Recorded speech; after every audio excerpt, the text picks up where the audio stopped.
Hello, everybody, and welcome to this webinar on the European elections organized by Mental Health Europe. I'm Claudia Marinetti. I'm Director at Mental Health Europe. I hope you can all hear me. What I will do now before we start is to give a little bit of like housekeeping rules to explain you how it works. Many of you might already know how webinars work. But still, it doesn't hurt. So the webinar is recorded and it will be shared on our website for people who are not able to participate. And it's also a resource that you're welcome to use at any time and to share with whomever you think would be interested in the topic. You will see that on your screen you should have a menu on your right, and that's where you can first download handouts that are available. There's a video and some documents for you as resources, so feel free to download them. The webinar is also open to members and non-members of Mental Health Europe, and the focus is mainly mental health, but of course it can apply to many other areas, and it's about opportunities to identify collaborations with other NGOs attending this webinar as well. Please feel really free to interact and ask questions on this panel that you have. You can either ask questions or write a message in the chat, and we will check. And when the time comes for questions and answers, we will check what the questions are. Really, don't be shy. It's really important for everybody to have an interaction. If you want to speak, you have a tool where you can basically raise your hand. At that point, we're going to unmute your microphone, and you can either comment or ask your question. If something isn't clear, please ask for a clarification. The webinar should last around an hour 30. Sorry in advance also if there is any technical issue, but sometimes it does happen with webinars. Today, I will start giving a little bit of an introduction on Mental Health Europe and on the elections and our work around it. Unfortunately, one of our speakers from the European movement had to cancel at the last minute due to health issues, but we have plenty of other material to talk about. Pia Micaleff, after I've spoken, will talk about how to catch an MEP's attention. Then there will be a little question and answer session, and afterwards my colleagues Laura and Marie will talk to you about our guide to the EU elections. And they will also show you some further tools, and we will end up with another session about discussion. I will start then now with my little introduction. So most of you probably know us as Mental Health Europe. Among you, there are some of our members. We are a European non-governmental network organization, and we are committed to the promotion of positive mental health, the prevention of mental distress, and also the improvement of care, advocacy for social inclusion, the protection of the rights of users and ex-users of mental health services, persons with psychosocial disabilities, their families and carers. We also do a lot of work on ending mental health stigma. We have been working for now more than 30 years in advocacy. We have more than 70 member organizations across 30 different countries within the European Union and outside. And we do represent all people that have an interest in working on mental health, which means users and ex-users, their carers and families, and also service providers of healthcare professionals. We're doing quite some work around various topics linked to mental health. We help people understanding mental health and also decision makers understanding mental health. We do work on mental health at work, on social Europe, so also on all the social policies that have an impact on mental health. We focus very much on recovery, community-based services, on empowering people. We are conducting various projects and campaigns. We have a campaign on anti-stigma, on ending stigma. We have projects, for instance, on the mental health of migrants, on transparency in the interactions between the pharmaceutical companies and healthcare professionals. And of course, we also focus very much of our work on human rights and on protecting the rights of people with mental ill health. Among the various tools that we produce to also raise awareness on the various issues linked to mental health, one of the latest is a video about the election. So I will now show you this video, and then we'll get back.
So, as you know, we are now 2 months away from the European elections, and these elections are really an opportunity to call on current and future European leaders and policymakers to recognize mental health as an important issue, to make sure that it goes and stays at the heart of European policies and it stays high on the agenda.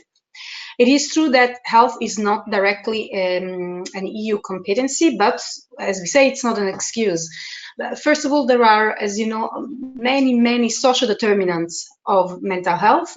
There are many policies that have an impact on mental health, and it can go from anything from housing to employment, to the work-life balance kind of policies, and to education. And we also have tools that can help improve mental health for people, and also some legislative tools and some recommendations. We have the European Pillar of Social Rights, we have the UN Convention on the Rights of Persons with Disabilities, the EU Charter of Fundamental Rights, the UN Sustainable Development Goals, and the European Disability Strategy, for instance.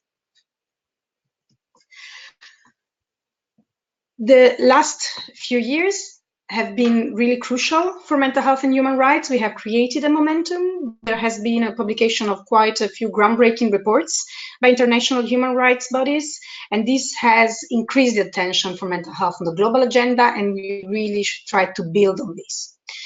What we ask for is really for a long-term commitment at European level from decision makers, from European leaders, to build a society that does not stigmatize people living with mental ill health and supports the promotion of good mental health and provides services for people of all ages. We really want to be inclusive, and also we want to make sure that the rights of people are always respected.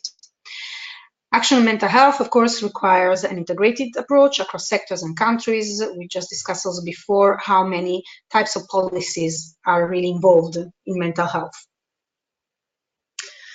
When it comes to what we can do, well, for Mental Health Europe members, of course, your voice can be heard. You are the voter, and the MEP will listen to you, because for them it is actually really important to listen to what their voters want. And for the other NGOs, we think that we can mainstream mental health together, and we can find synergies. We can work together and really make sure that what is important to us can be brought to the attention of MEPs, of candidate MEPs. Ideally, we really want to build a platform that unites stakeholders under a common set of priorities. We want to improve mental health outcomes for all Europeans. About this, we have already started years ago with a coalition for mental health and well-being. This is something on which we want to build, and of course we want to bring it forward with the new elected parliament. And I will encourage you, if you're interested in this, to get in touch with us. And you can contact us at our, either you can contact me directly, or you can contact us at our info@mhe-sme.org email address.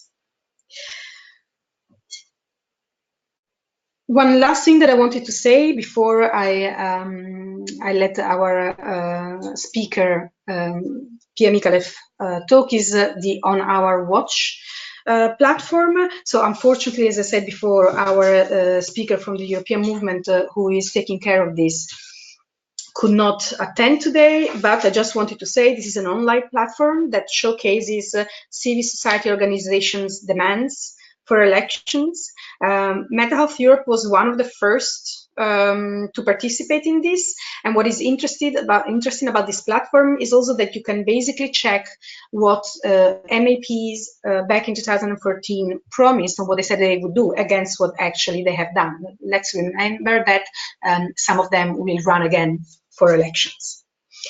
And it is a pity indeed that we cannot hear a little bit more about On Our Watch, but afterwards my colleagues Marie Fallon and Laura Marchetti will talk to you about other interesting tools that can be used and reached.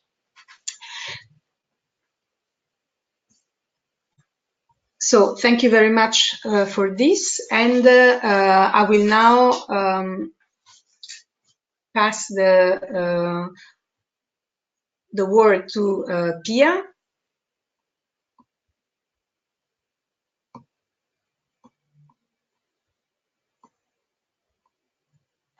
There you go, Pia. I think that now we can see you. Let's see.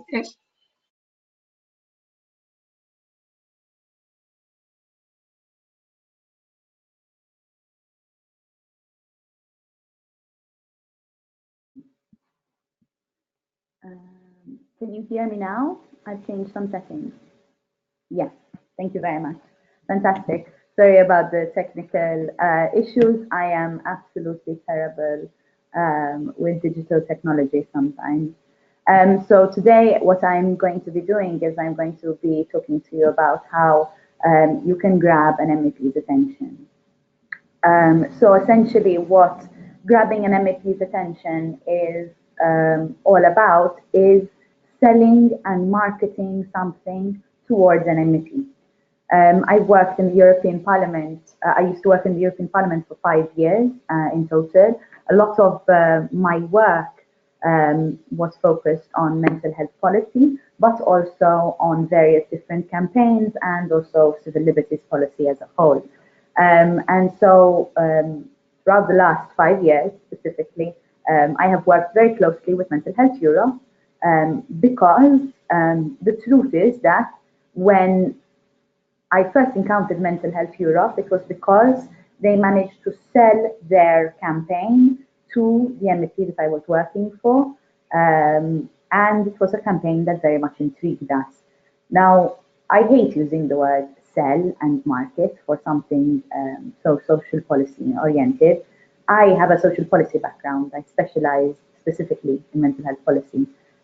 So I know that some of the things that I'm going to say today may seem almost audacious because this is a topic which we're talking about, which needs to be approached with responsibility, which needs to be approached with compassion and professionality. But what I'm going to say may not fully encompass these values, but the thing is that you must distance yourself slightly in order to understand that grabbing attention is very, very often about sellability, about marketability, about sometimes it can even come across as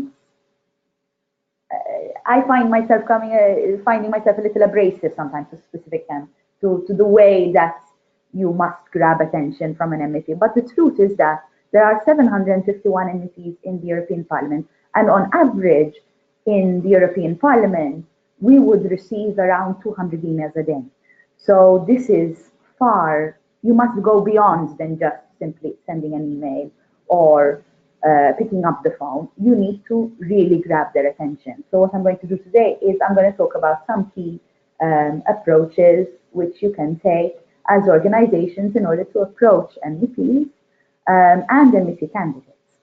So how would you approach an MEP or a candidate with regards to a particular cause? What works, and how do MEPs think when they are being approached? MEPs, when they listen to an organization talk about a campaign, they generally think about two things. One, how much this campaign is important to them as individuals, and then also they think about the sellability of it. So how can I sell this to my constituents? Because at the end of the day, they are change makers, but they can also be spokespersons, ambassadors for a cause. So you must, when you approach an MEP, it's good to figure out what do you want from that MEP. So would you like them to be an ambassador of a particular cause? Would you like them to join your campaign? Would you like them to create more momentum on a particular topic? Or would you like to see them help advocate for change? Now, when we talk about change, it's very difficult because, as we've heard earlier on, health is a member state competence. So there is actually very little that can be changed at the EU level with regards to mental health. However, of course, there are a number of different tools in which mental health policy does come in slightly. They were mentioned earlier on in the slide. You have the social pillar, you have the EU disability strategy, and a number of UN conventions, which then lead into different directives and regulations. But we have to be realistic. Health is a member state competence, and therefore what you can do for legislative change is very limited. So one of the ways in which I find that it's very good to work for change is to pick certain MEPs who you know are very close to key influencers back home. So if you are aware that an MEP has a good relationship with a particular ministry back home, for example, it can always help to target that MEP. So, for example, I like to give concrete examples. I'll give an example for a situation which did not occur within the mental health field. It occurred within the field of missing children. So we were approached, when I was working for a particular MEP, we were approached by an organization who found that parts of Europe did not have any mechanisms for missing children. My MEP, alongside another MEP, went together to the Ministry of Home Affairs back in my home country, and together they all successfully lobbied in order to effectively have a mechanism for missing children within the region. And that was an advocation of change. That was a clear-cut way in where you create change. An organization came with an issue, they asked for help, and the MEP gave them help specifically by linking them with the member state. So this is a very clever way in which you can help to create momentum for member state change. Now, the second part of approaching an MEP would be for campaigns, not for advocation and change, but rather campaigns which focus on more awareness, for example, anti-stigma campaigns, etc. I'll talk a bit more about concrete examples of these campaigns a little bit later on. I think that when you're selling and marketing your campaign, you need to think a little bit about how does your campaign differ from other campaigns? How does it appeal to the MEP's demographics? This is key. This is very important. And this is important because you shouldn't waste your time. Certain demographics do not, how do I say this in English? They don't do well with certain kinds of campaigns. So if you are, remember that there is a huge way in which campaigns are created for older generations and for younger generations. The reason being is that younger generations tend to digitalize their lives far, far more. So when you talk about campaigns, you must diversify in the sense that either you're going to create a campaign which is sort of across board, or you can create a campaign which is specifically targeted for a demographic. Again, I remind you, young people, they like the digitalization of campaigns, they like good graphics, they like videos, they like YouTube, and I'll talk a little bit more about this a little bit later on. So you're probably thinking, okay, but where do I start? So you start by actually contacting the MEP. So you need to approach an MEP. We're talking about MEPs and not MEP candidates for now. There are a few very basic ways to approach an MEP, but this is just literally the step one. It's not going to differentiate you from any other campaigns. The first is you contact the MEP through email. It is always name.surname@europarl.europa.eu. Very easy to remember. CC the assistants. You find out who the assistants are in an MEP's office by looking at their webpage, by looking at their Europarl webpage. Just go on Google, type in MEP and their name, and it comes up. You go there, you see assistants. Again, same thing, name.surname@europarl.europa.eu, and you see the assistant. This is very important because the MEP's account, as an assistant, I would receive 200 emails a day. The MEP's account would receive 400. So you really need to try very hard in order to grab their attention just on a basic, because of the fact that there are going to be 200 emails. So from those 200 emails, what is it about your email that's going to stand out? You need to think about that. So titles of emails are also very important. I know this sounds basic, but it makes a huge difference. Another thing, you should call. You should call and try to meet with the assistant. The reason being is that, of course, ideally you would meet with the MEP. But if you meet with the MEP, you're already given an indication that they would sort of want to be part of your campaign. So if you're sort of trying to convince if you're at the first step and you're trying to convince the office, listen, we'd like to have your MEP involved in this campaign, etc., it helps to actually go to the assistant first. Other ways in which you can approach MEPs. Pardon me. The European Parliament is a fantastic networking place. So if you are in Brussels, I would recommend that you try very hard to network. So there are a number of different networking, there are a number of different events that happen throughout Brussels. I would strongly suggest going to these events because MEPs are very often invited, assistants are very often invited. Networking is a very important aspect. So, of course, I understand that some of you are not in Brussels, but you're actually in your member state. So what is very good in this sense is to network is to ensure that you are going to, I don't know how it works in different member states, but for example, in mine, we have public consultations. Every month, the government holds public consultations on a number of different issues, and people go there and they explain their positions to the government, etc. The opposition also does this. I don't know if this happens in your countries as well, but these are the kind of events which I'm speaking about within member states. I'm sure there are different forms of them around. So, but what should you do if you are a smaller NGO and you need to reach out? One of the key things that I always recommend to smaller NGOs is that if you're a member state-based NGO, to contact the MEPs from your country. they feel invested in this, of course, because you come specifically from their demographics, from their constituency.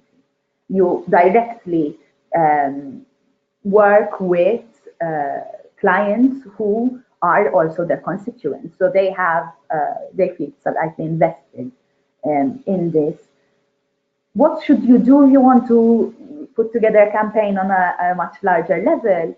For sure, is band together, is work together. So, for example, you could regionalize Mediterranean, Balkan, North European. If you really want to do that, you can create a campaign which is pan-European. Again, I genuinely suggest that you come together, different organizations, in order to put together one tandem campaign. Having an organization like Mental Health Europe always helps, because Mental Health Europe brings everyone together at the end of the day. But if you'd like to go on your own, it will always help you to band up with other organizations, because it gives you one, more manpower, two, a larger pool of people who you are approaching. At the end of the day, a campaign is very much about whose attention you get. So you need a larger pool of people. And that pool it's very important to recognize that you need to be able to go outside of what is referred to as your echo chamber. So very often it happens that our echo chambers occur very, very naturally, and it happens at work, it happens in politics, it happens in society. Echo chamber being that the views that you have, you surround yourself with people with the same kind of views. So this sometimes happens in the social policy sphere. And we see very often that sort of social policy, you'll get a lot of feedback on a particular campaign from a number of different social policy entities, but then you look at a different industry and that industry will have no idea that you're putting together that campaign. And this is very counterproductive if your campaigns are on things for, like for example, a mental health in the workplace, where you have workplace, mental health, you have social policy, labor, they're sort of interlinked, but it's a case of you can end up with a situation where the right hand doesn't know what the left hand is doing when it comes to your campaign, if you don't specifically target it very well. So I'm going to give a few examples of some do's and some don'ts in order to conceptualize all of this philosophical thinking that I've been sort of fleshing out. One of the key things that you need to do for a campaign is concrete branding. Branding is essential. I say this because sometimes you don't even need to say the name of the campaign, because people know the campaign through a symbol. I'll give you, for example, the Each of Us campaign as an example, the Mental Health Europe campaign that they put together. Each of Us campaign had a really interesting logo, which was two hands together, which was sort of a symbol of coming together, etc. That symbol, when you saw it, you knew it was the Each of Us campaign. When you walked to the European Parliament, you knew that was it. Why? Because they had good branding. Branding is key. Now, branding is personally my specialization. I co-founded an organization this year called Me Too EP, focusing on the fight against sexual harassment in the European Parliament.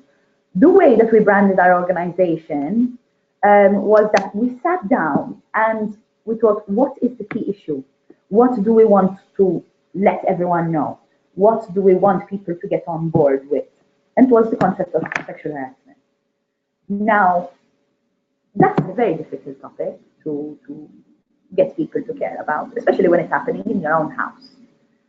So what we did was that we realized that because it was so difficult to talk about, a lot of us were being silenced. A lot of us were being told, young lady, don't talk about those things. You know, there's no real issue. I remember at one point the President of the Parliament came out and said that there was no issue with sexual harassment in the European Parliament because they hadn't received any complaints on sexual harassment in the European Parliament.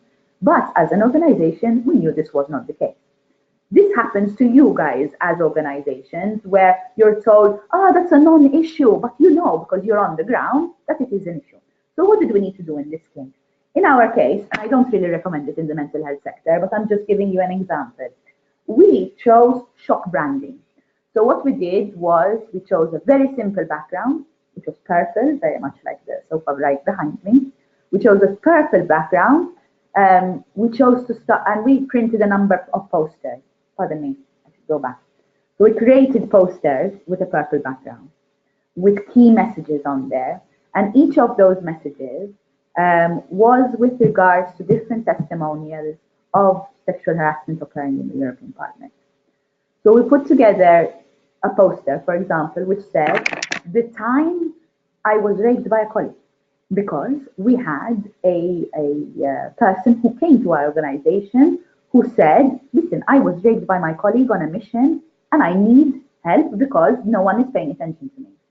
So we got that story, we created that very simple branding, which said, the time I was raped by my colleague, hashtag time's up, because that is the hashtag which links to the Me Too movement.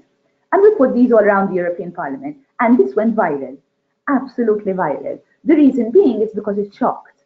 But aside from the fact that it shocked with the messaging that it was giving, because it was a serious issue that needed to be highlighted, there were also other concepts to those posters of why they work. The hashtag really worked. Hashtags, they work fantastically.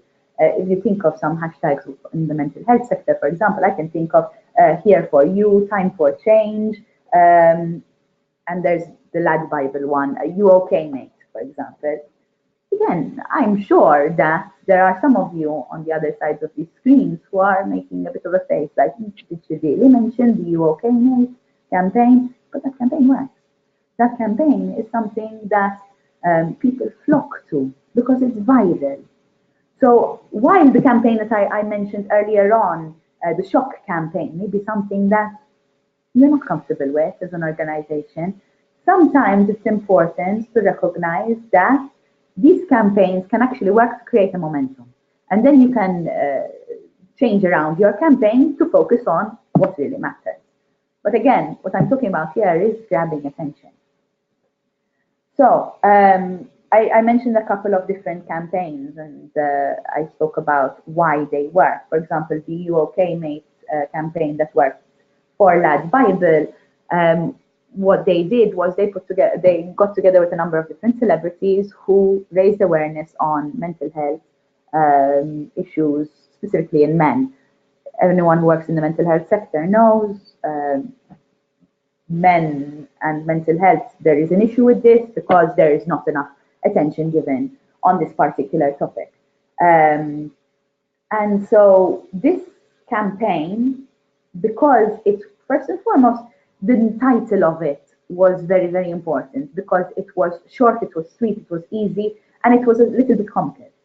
Not comical, in the sense, You Okay Mate is spelled U-O-K-M-8. Which is catchy. What I'm saying is it's catchy. It's not comical, it's catchy. It's catchy, it's viral. And the truth is that in today's campaign structures, you must think a lot about what is catchy and what is viral. And I say this because people, MEPs, are very willing to come into such campaigns. They're very willing to come into campaigns which are easy to sell. And so this brings about my final point, which is, how do you sell them? Once you actually get the MP to pay attention to you, how do you actually sell that message to their constituents? How do you get their constituents' attention by getting their attention? And one very, very, very important thing that I want to speak about today is language, and the language in which we use. As social policy makers, I very often find myself talking about very important and key issues, and then finding people look at me with a sort of face that says, what are you on about? And the reason that this happens is because of the language that I use. I'll give a very, very concrete and clear example. When me and you talk about community-based care, we can have a 3-hour-long conversation about community-based care, how important it is, how essential it is to the well-being of society, how essential it is to the well-being of individuals. We can go on for hours. But if I say community-based care to my sister, my cousin, my uncle, who are not social policymakers, who have never focused on the mental health policy field, they may not realize what I'm talking about. They may not understand what I'm talking about.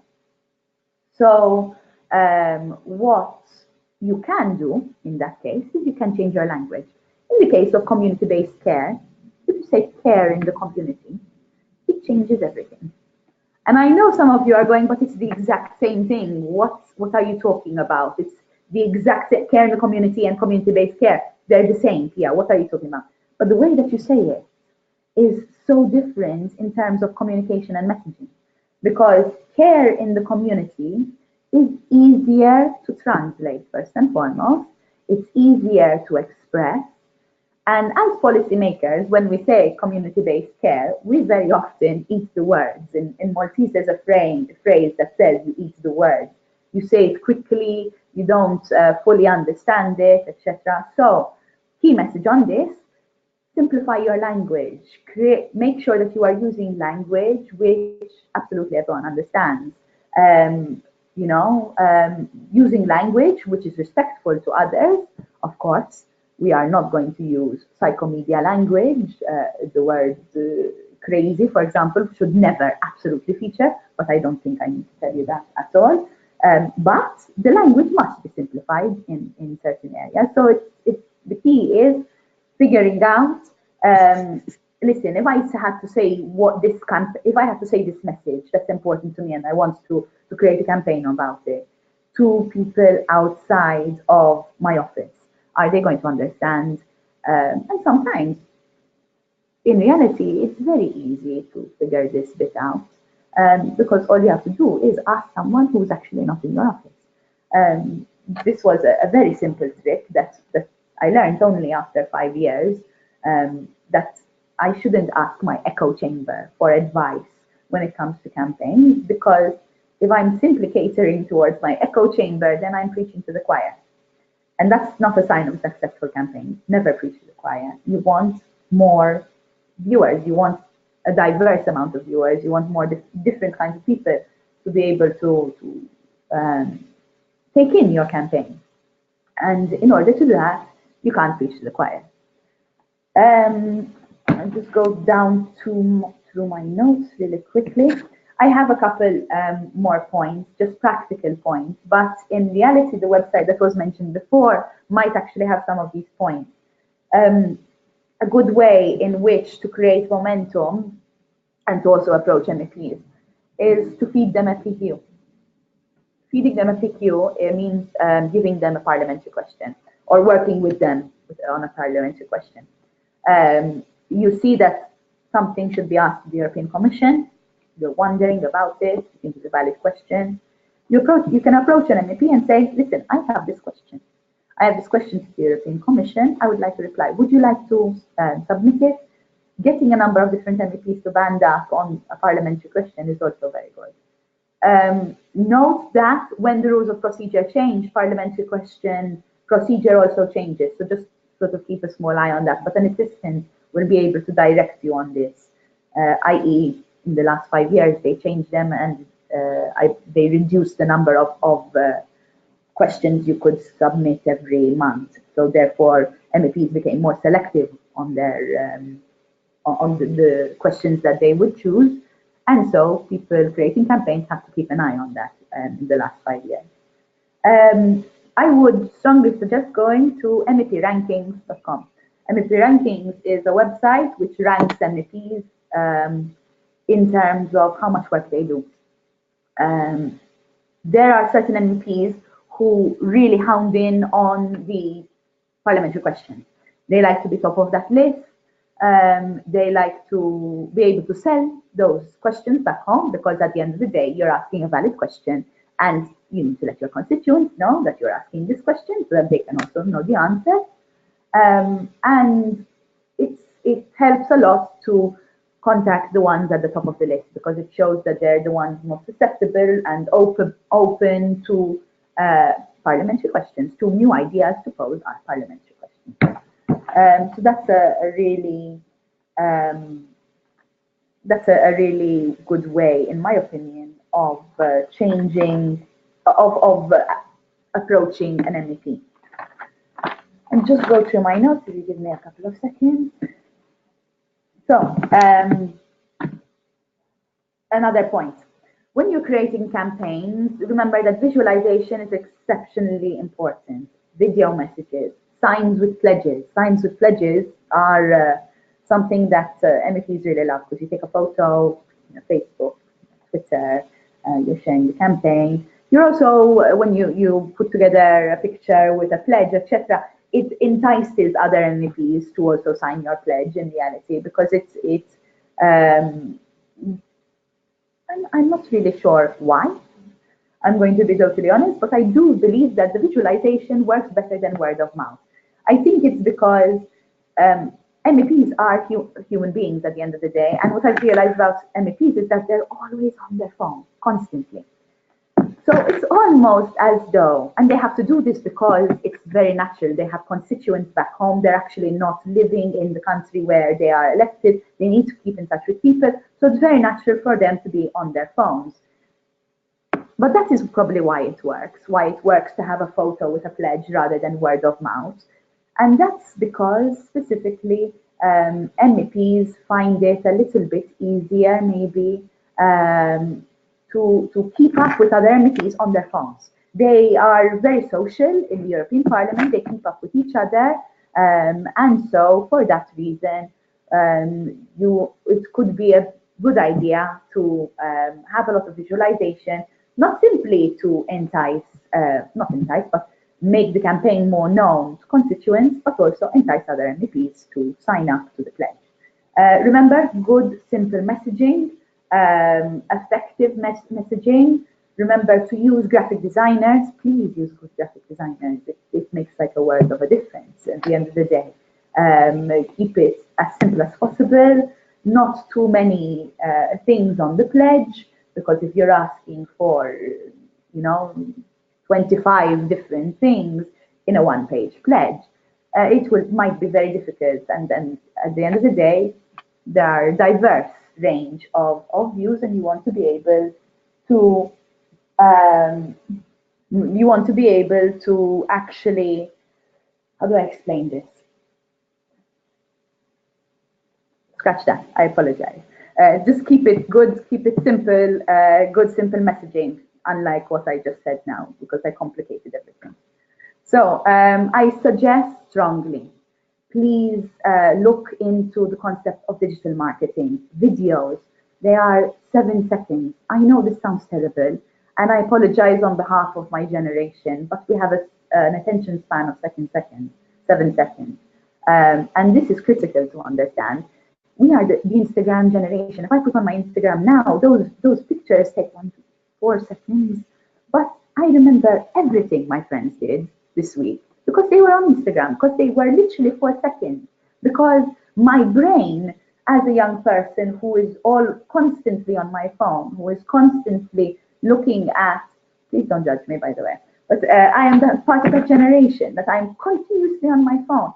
It means that my brain is now wired in a way where we are talking about very short attention spans, where we're talking about, the reason being is that there are so many messages being perpetuated towards young people constantly. It's just, it's pop-ups and ads and adverts, and it's so hard to actually get the attention of a young person, because there is so much that you need to ensure that you are following the formula, which is keeping it short, because people aren't going to watch long videos. This is the truth. People no longer actually go for long videos. People are no longer, if you look at, for example, Instagram TV, which is the subsidy of Instagram stories, they still keep it short. Live videos also work, which is where you can actually stay longer. But the live videos, what's interesting about them is that they're a bit more interactive. You can ask questions, and you can ask questions, and you can sort of speak to the person on the screen, which reminds me, if anyone has any questions and would like me to stop talking, and maybe I can take a couple of those, that would be absolutely fine as well.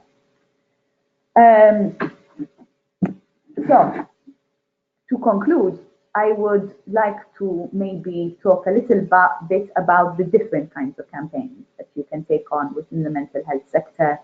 Some of the campaigns that I've seen that MEPs really care about by talking to different MEPs, etc. So, the psychosocial disability campaign and anti-stigma towards that. This is not the psychosocial disability part of the mental health sector. It's not the sexy part of the mental health sector. The sexy part of the mental health sector is talking about how 1 in 4 of us suffer from depression, how we're all in this together, you know, and all of this. The psychosocial part of the psychosocial disability part of the mental health sector is a part of the mental health sector which is a little bit harder to talk about. Most likely, it's a little bit harder to maybe get people to care, because if we talk about psychosocial disabilities, there are far less people affected by psychosocial disabilities than there are on general mental health well-being. But politicians are very, very passionate about anti-stigma campaigns in this regard. They are very, very, very passionate about this because in reality, a number of their constituents, especially in rural areas, they are affected by this issue because it's not spoken about. So what happens is that, for example, in my country, for example, they go door to door. Door to door means you actually go door to door. You actually go from house to house to house. You put together, you have like 4 roads in a day or an evening, more than 4. And you actually go door to door as a candidate, and you go and you speak to your constituents. When you speak to constituents about psychosocial disabilities, a lot of them are silent. We all know this, that there's a huge stigmatization about psychosocial disabilities. There's a huge stigmatization about disabilities in general. And so it has to be approached in that way also. Another big topic is pharmaceutical companies. Mental Health Europe has a number of different resources on this particular issue. And I do genuinely suggest that go to their website, have a look at some of the different campaigns that they have put together in order to ensure a fair and healthy society in this regard. I've spoken about mental health stigma. A few more virally campaigns, maybe young people in mental health. This is a very viral campaign. The concept of self-harm. I am 28, yes. Sorry. I am 28 years old, and so 10 years ago, there was this whole, how do I say, trend of emo kids. I don't know if any of you remember this or have heard about it. I'm sure you have. And self-harm at the time was a huge, huge debate, and people suddenly started talking about this. And you had this whole, you have it again now, and you'll see a lot of the similarities from back then and now in terms of the 13 reasons why sort of fashionista kind of approach.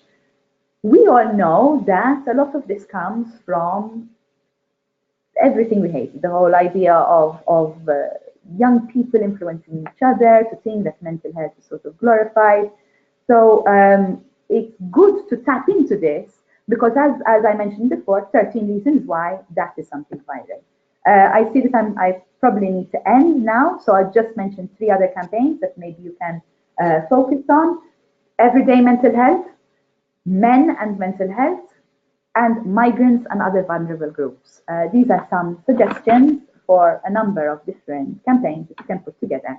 And now I'm going to stop and give the floor over to my colleagues at Mental Health Europe. Thank you very much, Pia. It was really, really interesting. And actually, we have received a couple of questions for you. So I will read them to you. Maybe I will read you, like we picked 3 main questions, and okay. I'll give them to you, and then you can answer all of them, if it's all right. So the first one is, where can we find MEP's agendas to know which events they're attending? Okay. The second is, given the upcoming election, what is the best time to approach MEPs to present manifestos? And the third one is actually how effective are letters to MEPs? Okay, good question. Last question, excellent question. Letter is not effective at all, at all, at all, at all. Don't put it in an envelope. Keep it outside of an envelope, print it, put it in the pigeonholes, keep it short, keep it sweet, keep the messaging really direct. They're not going to read a long letter. This is the truth. And I hate to say this, but they receive a lot of letters. So this is one of the key things that you need to remember. Again, going back, keep it short, keep it sweet, etc. When is the best time to approach? There are 90 days till the election day. This should have been done a while ago, but there is still time. You have 90 days, 90 days to put together a clear-cut, simple campaign. Keep it short, keep it sweet, and you'll manage to get through to everyone. I'm going to mention something that I completely forgot, and I think this is exceptionally important: Twitter. Now, this goes against my heart because as an assistant, I hated this, but it worked so well. Do you remember ACTA? It was a legislation that was coming in order to, it was around censorship. It was before my time, so I don't know the details of it, but it was excellent because it managed to be voted down because people went to Twitter and they bombarded MEPs with this campaign. I hate saying this, but it's because I really don't like campaigns like that personally. As an assistant, I hated them. But by God, they were so good at grabbing your attention. They were excellent. I'll give you the example of Article 13 this year. I worked on Article 13. I knew that what was being sold in the media, what was being sold by constituents actually calling up and saying, hi, I'm not against this, was wrong. Was wrong in the sense that they were saying they were saying X, Y, Z, and legislation said ABC. But it was so good because it was such a good campaign in terms of there were tweets every day, there were calls to the office. It was really out of this world. But like I said, that's completely up to you. I have a bit of an issue with those kind of campaigns personally. That's because I've been there and I know that while you'll get the attention, everyone in the office will hate you for it. I'm sorry, but that is the case. Finally, last question. Where do you get MEP's agendas? I can't find your agenda, so you probably can't find MEP's agendas, and you need to remember that. But you can take good guesses. Good guesses in terms of if you know an MEP is working on a legislative file and there is a particular conference happening with regards to that file and you see them as a speaker, you know you're going to be there. So one of the key things to do is again, it goes back to the network. Get a good network. Get a fantastic network. Get a network where you know the different events, where you know what everyone is sort of doing, so that you can be able to attend those events yourself and be able to approach MEPs yourself. Your network is your biggest asset. And that is how you find out an MEP's agenda. I could pick up my phone now because I have a good network. And if you told me a particular MEP, I might actually find out their daily agenda. That's because I have a good network, not because of anything else, not because of any resources. And so the way that you can do it is exactly the same, by creating a really, really good network. I hate to say this, but Flux really helps, by the way, because all of the assistants, there are a number of assistants there, actually being around the European institutions also really works. Turning around to your current network and saying, hey, I need to branch out. Can you help me? People are really, really open to the concept of networking at the end of the day. You'd be surprised how much people want you to actually succeed in the Euro bubble if you ask for help because they feel invested. So use that, and most importantly, I'll probably finalize that, use yourselves, use your characters, use your personalities. Make sure that the person you're sending to the MEP to sell something is a salesman. Don't send someone who's going to sit there and talk about the technical concepts of something for hours on end, because here's the truth. I would love that conversation. I would absolutely love that conversation. But from my whole floor, I'm pretty sure I would have been the only one. So make sure that who you send is someone who can sell something easily as well. Thank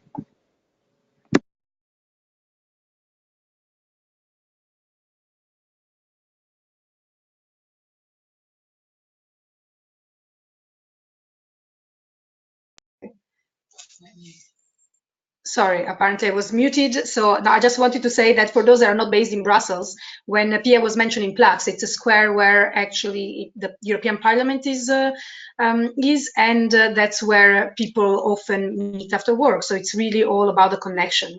I might have there is one last quick question, Pia, if you don't mind, and it's how often MEPs meet with their constituencies?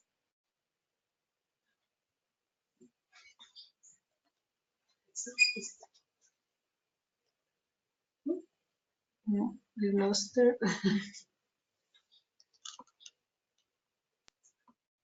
Just give me a sec. My microphone was missing. So, can you repeat the question, please? Sorry. It's how often do MEPs meet with their constituencies? This is very easy to see.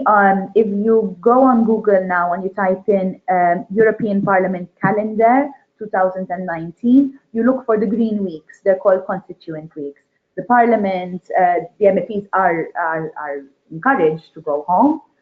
Essentially, they are not paid if they are in Brussels. So they must go home and meet with constituencies. With their constituencies. And this is the way that it is done. Make sure you know these days. They're always very open to meet with different local organizations during these days. So do approach them. Try in this case, and I say this because it's a very good tip in terms of how to approach. Don't go on the Europar page for the local office. Very often, the local assistants, they don't have a Pia.Micaleff@Europar address.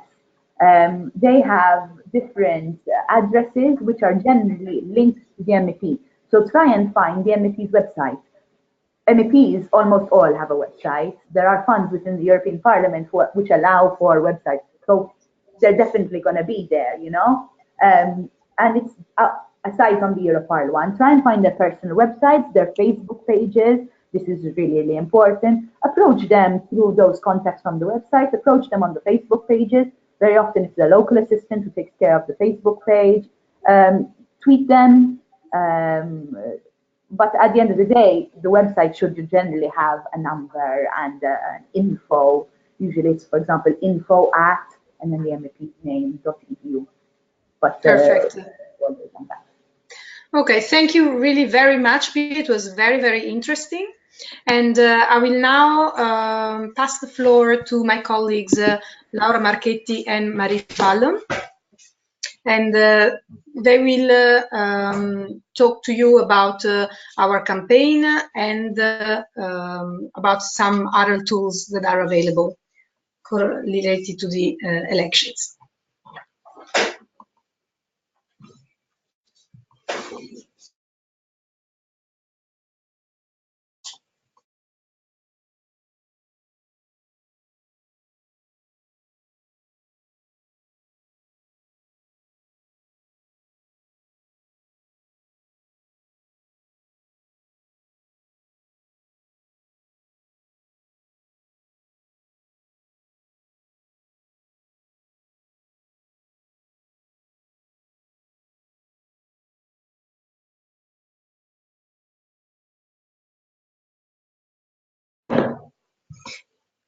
So hello everyone, I'm Marie, and together with my colleague Laura, we're going to present you Mental Health Europe's Manifesto for Better Mental Health in Europe, which we created for the upcoming elections in May.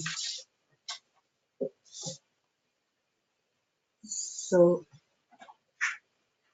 there you go. I hope you can all see the slides now.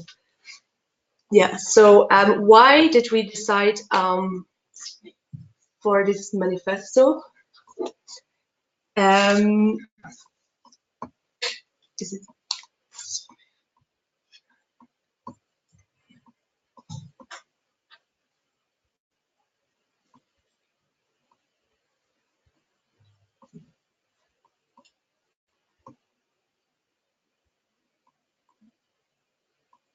So apologies, we're preparing and putting the slides on. Yeah. Okay. So I hope you can all see the slides now. Yeah. So there we go. So why a manifesto for better mental health in Europe? First of all, some general data. So 1 in 6 people, or 83 million of Europeans across, or of persons across the European Union, have experienced mental ill health. And a third of people with mental health problems do not have access to adequate care. So it's really about showing that mental health affects us all in every aspect of our lives, and that mental health friendly policies across all sectors have a key role in the well-being of millions of Europeans.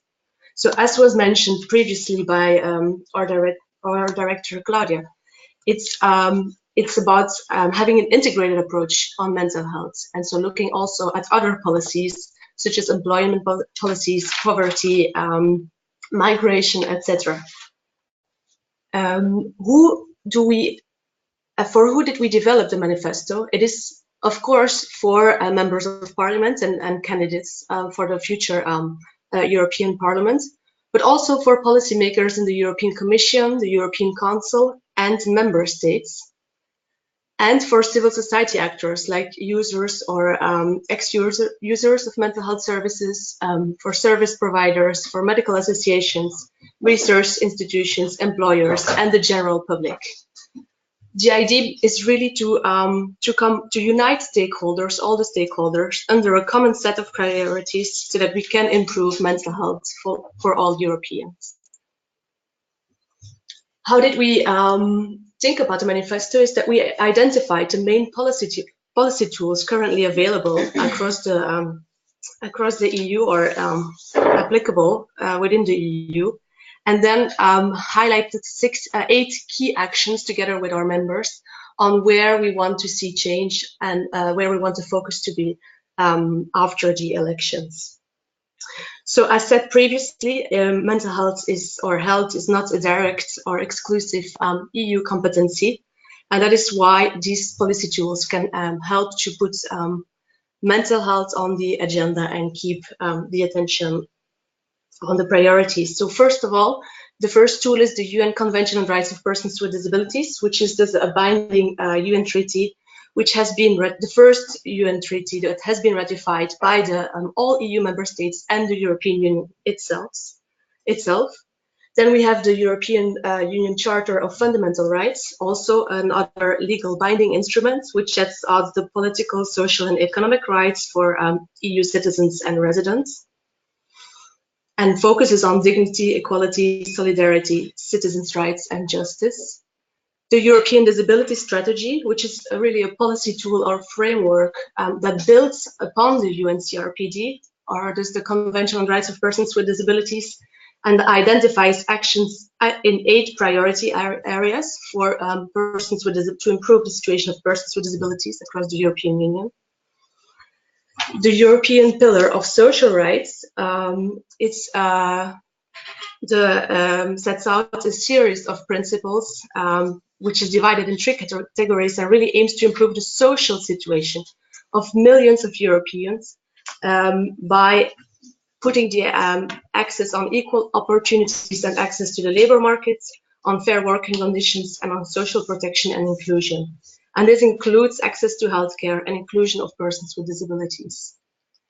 And then a 5th instrument we identified are the UN Sustainable Development Goals. So 17 goals which have been set by the UN General Assembly in 2015 and aim to address the global challenges we all face, such as poverty, climate change, environment, gender equality, health as well. And mental health is referenced in goal number 3, which states that we need to ensure healthy lives and promote well-being for all at all ages. And then other frameworks and guidelines that support or actions we demand are the European Framework for Action on Mental Health and Well-being, the Horizon 2020, or just the framework that supports the research and innovation priorities for the EU until 2020, and the European Commission list of guiding principles on promoting good governance in the pharmaceutical sector. And so how can these tools support our priorities or actions? And what are our priorities or actions? So I said we identified 8 key actions together with our members, and Laura and I will share each of the priorities and present this to you briefly to you. So I hand over to Laura. Thanks. Hi everyone. As Marie was pointing out, we identified a series of policy mechanism and initiative in place that could be used for the priorities we identified. You will see now a series of slides that have on the side the policy tools that we identified, so you can also have a better understanding of how priorities can be implemented. And now we will go through the priorities together. So the first one is to put mental health at the heart of the EU policy making. As my colleagues before me pointed out at various points, mental health is not simply about health, and it's broader. And it's a broader issue that shouldn't only be addressed through health policies. So for this reason, at MHE, we ask to make sure that the EU makes mental health friendly policies across the sectors in employment, immigration, social affairs, and so on, and that these policies address what we call the social determinants of mental health. As I'm sure we all experience, our life are not in silos. We go around and there are different factors that impact our well-being, and so happens for mental health. So we see that, for example, inequalities, poor education, lack of adequate housing, violence, and poverty in general have a strong impact on the well-being of a person and can have long-lasting negative consequences. So we think that policies should address these determinants and not strictly talk about mental health, the provision of mental health services.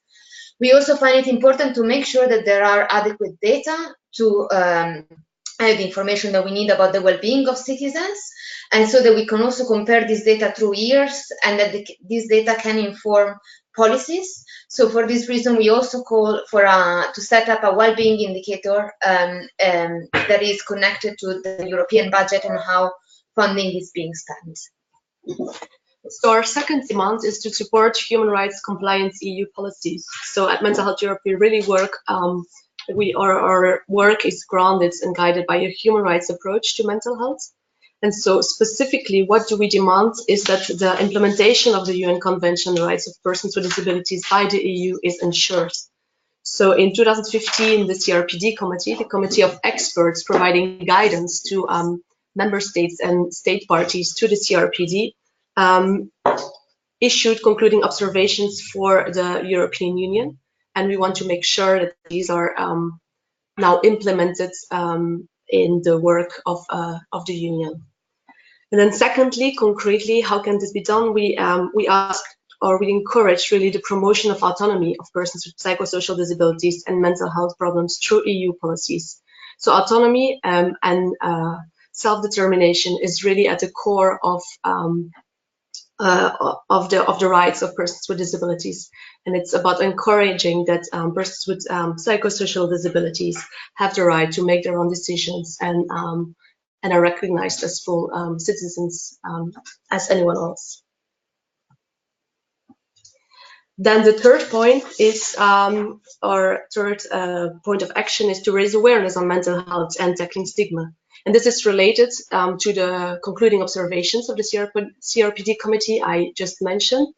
So the CRPD committee specifically told the European Union and suggested to launch an EU-wide campaign to raise awareness on mental health stigma and the rights of persons with psychosocial disabilities in collaboration with civil society organizations. And then secondly, how to raising awareness, we ask to foster dialogue and really encourage sharing of good practices. We have all this knowledge across EU member states, so it's important that good practices and knowledge are shared on effective intervention strategies for the promotion of mental health and for the prevention of mental health problems, treatment, care, and recovery. The fourth priority that we have is to support this transition from institutional to community-based care. And now here I'm using an expression that Pia very rightfully pointed out that it shouldn't be used. So I'll explain a bit to you what we mean by this. In the past year, the EU has been a real champion, not only in Europe, but worldwide, to promote what we call deinstitutionalization, which is the process of closing down big segregated institution, segregated institution where some people might be put because of their disability or because of their mental health problems or social condition. And this, of course, is problematic on a number of reasons. This often leads to the human rights not being respected, but also leads to broader problem in society, because there is a lot of there are a lot of skills and a lot of potential in these people that is not being used. So the EU, as a signature of the UN CRPD, has decided to allocate funding to this process, so to the process of closing this institution and providing services and care in the community for them. We, of course, want that this action, this process continues, and we believe that the EU should continue being a champion in this transition. We find it important, however, to ensure that funds are being adequately used and monitored to provide services in the community and not to provide services that are in institution or to reinstitutionalize these people. It's also important to make sure that in providing services and care in the community, the type of services that are provided should also be specific for mental health, and they should be affordable and available to everyone depending on their needs. They should really be person-centered to make sure that everyone receives the support they need to really express their full potential. Then the fifth of our 8 priorities relates to what I was saying previously about good practices and sharing good practices among EU member states. To identify these good practices, we need to invest in mental health research and implementation of research, focusing on prevention and promotion across the lifespan. So to really have a lifespan approach towards mental health from young age until older age. Concretely, we ask that investments in research in specific areas are promoted, such as prevention, recovery, solutions to coercion, and investment in non-coercive mental health services. And that research priorities and advances in research are disseminated together and in collaboration with people with mental health problems. The sixth priority concerns the framework for action on mental health and well-being that was mentioned both by Marie and by Claudia before us. After this action was adopted at the EU level, there hasn't been a EU-wide activity or a EU-wide initiative on mental health. And of course, we find this a bit problematic on various levels. So we think that it's important now for the EU and also the EU Parliament to follow up on the framework, starting from the framework itself, as it gives a series of good points on how to implement adequate mental health services. So the framework could be a good starting point, but it needs more implementation, it needs more work. We also believe that it's important to make sure that there are fora at the EU level where stakeholders can come together and discuss about mental health system, about the state of mental health in their countries, and exchange practices, try to find solutions together. So for this reason, we find it extremely important to set up a series of structural dialogues where experts, civil society organizations, but also users can come together and discuss. Then one of the areas that we have increasingly been working on and where we managed to put on the EU agenda is transparency in mental health care. So our seventh point of action is to ensure increased transparency in mental health care and access to unbiased information in relation to the benefits and harms of psychiatric drugs. So specifically, we have we call for MEPs, MEP candidates, but also for members of the Council, of the Commission, of member states and civil society to participate and contribute to roundtables where this very important topic is discussed, and to contribute to the promotion of a harmonized European approach on transparency between healthcare professionals, healthcare organizations, patient organizations, and the pharmaceutical industry. And in addition, we emphasize that transparency in the recording and the publication of trial data or data from clinical trials is essential to ensure a transparency in mental health and transparent process. Yeah, thank you. Yeah. And then move on to our last priority, which is on the involvement, on the meaningful involvement of independent mental health organization and representatives of organization of users and ex-user of mental health services. As some of you might have noticed, this has been somehow also mainstream throughout the other principle, because we find it really at the core.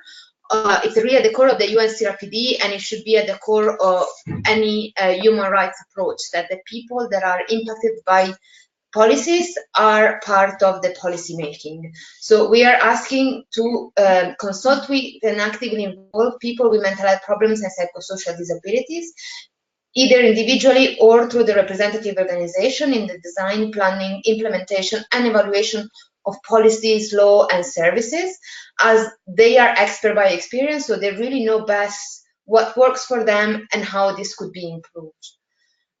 It's also important, of course, that representative organization of these people have the adequate resources to be involved. So we also call to make sure that these organizations receive these resources, that often is also financial resources to function. We have now finished the part of our priorities, and I'll take over to discuss a bit with you how to get involved. Pia actually already covered most of the points that we had, so I think this part might be slightly quicker than what we initially envisaged. This first slide that you will also receive as a series of websites that might be useful. It's not an exhaustive list, so don't take it as a finished list, but it's much more about kind of work in progress. So of course you can find more websites that are also useful. The first website that you see is What Europe Does for Me. So not everyone might be necessarily familiar with what they does, especially concretely at the local level or on topics that are of interest for you. And this website can help you to find out, and also to be better informed, to understand that even maybe the park next to your house was actually renovated through EU funding, and now you can spend there your weekends, and it can also have a positive impact on your life. The second website is to know more about how to vote in member states. There isn't an EU standard for the election. Each member state decides on the day of the vote, when you actually vote, but also on the process. So this website can actually help you understand what's going to happen in your own country, and also when to vote between the 23rd and 26th of May, which is quite important. Once you find out how to vote, it can also be of relevance to find out what political profile might be closer to you and to your ideas. And for this reason, Political Europe, which is an online newspaper, has created this tool, which is going to ask a series of questions, and at the end they give you, based on the answer that you provided, they give you what could be your political profile. And from there on, you can actually find more about the candidates. And here is where the second website comes handy, because if you have already some candidates in mind, you can find out about their past work and how they voted at the European Parliament to know whether they are actually close to your ideas. If you want to get more involved, then I would suggest that you go to this this time I'm voting website, where you can actually find events near you, and you can attend them and even get more involved in the process. And if you're a bit of a data nerd, let's say, the Cicero website can be really useful because it provides data from polling all over Europe, and there you can find trends of how the election might actually result in each EU member state. So this is, I think, really for the very Brussels-based, but also for some people that might enjoy more hardcore politics, let's say. And the final website is on our watch. Unfortunately, Mats from the European Movement International could not be here, but there you can find the website, and you can find more about how different civil society work and what are their demands vis-a-vis their who they represent. How to get involved more concretely? Well, first of all, identify the MEPs that have an interest on the topic that is for you important, like, for example, mental health. And specifically to mental health, you can start off with our Coalition of Mental Health and Wellbeing, which you can find on our website. The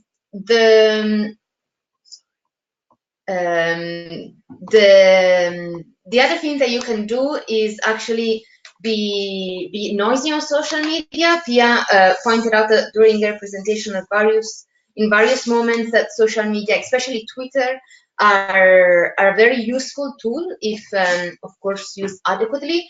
So you can actually use your Twitter account or your Instagram account to get in touch with MEP, ask them questions, but also share with them information that you might have. The last point is to write letters, which in the past we have found quite a useful tool, although it's true that given the busyness that the busy time that MEPs have, it might not be the most straightforward. So that could be an option to keep in mind, especially maybe if you're writing this letter with other organizations, there is a broad coalition behind you, so a letter can give a bit more formality to it, but I wouldn't suggest it as the main means of contact. You can then, of course, invite your MEPs at your event or to meet with your organization. You can come to Brussels and request meeting with them.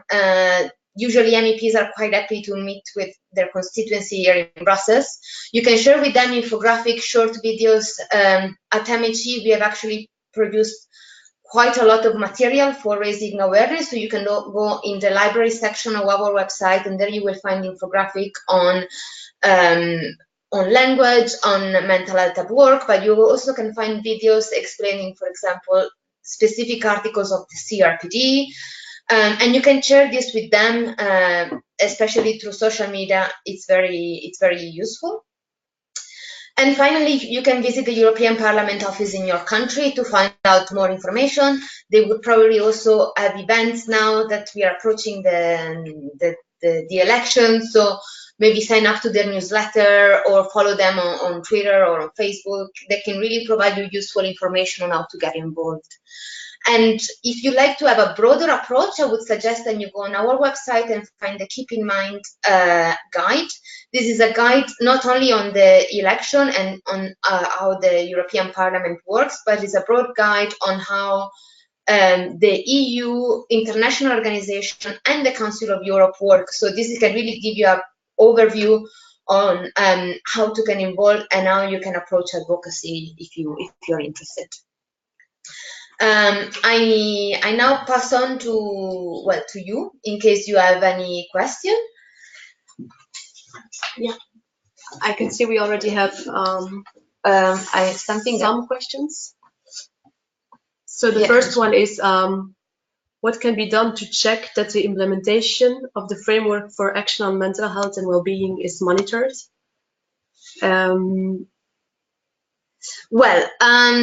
Funny you should say that, because there isn't actually a straightforward way to see the implementation of the framework, because it's a non-binding guide. So it's really up to local authorities to keep it up and try to implement it.